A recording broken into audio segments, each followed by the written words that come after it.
তো hey guys welcome back to my busy fact YouTube চেনেললৈ। Guys আপোনালোকে বাৰু জানেনে এই যে সুৰংগৰ ভিতৰেদি ট্ৰেইনবোৰনো কেনেকৈ যায়? আচলতে সেই সুৰংগবোৰত কিয় খুন্দা নাখায়?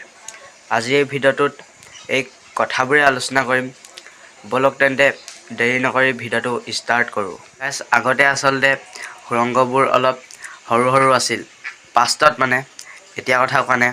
আৰু ট্ৰেইনবোৰ অলপ ডাঙৰটো মালগাড়ীবোৰত বস্তু অলপ বেছিকৈ পঠিয়াবলগীয়া হয়।